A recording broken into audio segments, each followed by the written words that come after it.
ఏంటమ్మా ఇది? నువ్వు ఈ ఇంట్లో ఉండడం ఏంటి? నువ్వు ఈ ఇంటి కోడలేంటి? అసలు అసలు అమ్మ ఎక్కడుంది? కాశ్మీర్ వెళ్ళిన మీరు కనపడకుండా పోవడం ఏంటి? ఈ బుల్లబ్బాయి మీకోసం వెతకడం ఏంటి? అసలు ఏం జరిగిందమ్మా? ఇన్నాళ్ళు మీరు ఎక్కడున్నారో ఏమైపోయారో తెలియక పిచ్చోళ్ళలాగా తిరిగాను.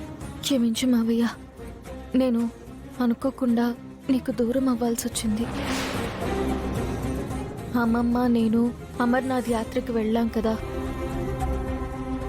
అక్కడ తీవ్రవాదులు అటాక్ చేసి కొంతమంది యాత్రికులని కిడ్నాప్ చేశారు. అందులో మేము కూడా ఉన్నాం.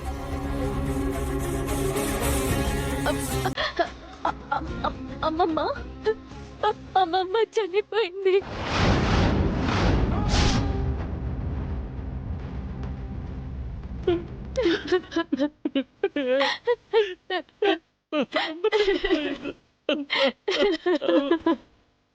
అమ్మా చనిపోయిందా? మావయ్య మావయ్య మావయ్య మావయ్య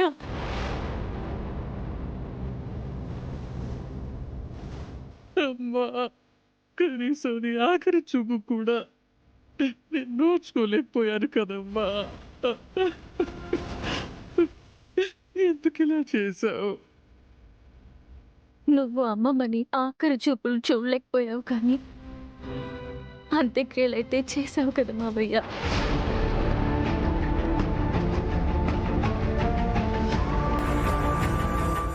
నేను అమ్మకి అంత్యక్రియలు చేశానా? ఎప్పుడు? ఒకరోజు గుళ్ళో నువ్వొక్కరికి పిండ ప్రదానం చేశావు కదా,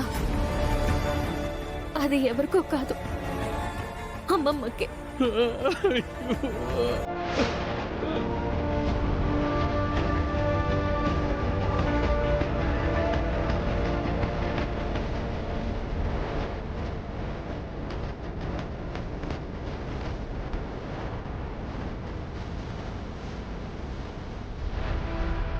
అయ్యో, నాకే తెలియకుండా నా కన్న తల్లికి పిండ ప్రదానం చేశానా? ఆ రోజు డబ్బుల కోసం ఆ పని చేశానమ్మా, అమ్మ కోసం కాదు. ఎలా చేసినా అమ్మమ్మ రుణం తీర్చుకున్నావు మావయ్య. అమ్మమ్మ ఆత్మ ఎక్కడున్నా శాంతిస్తుంది. అమ్మ బతుకున్నప్పుడు బాగుపడలేకపోయాను.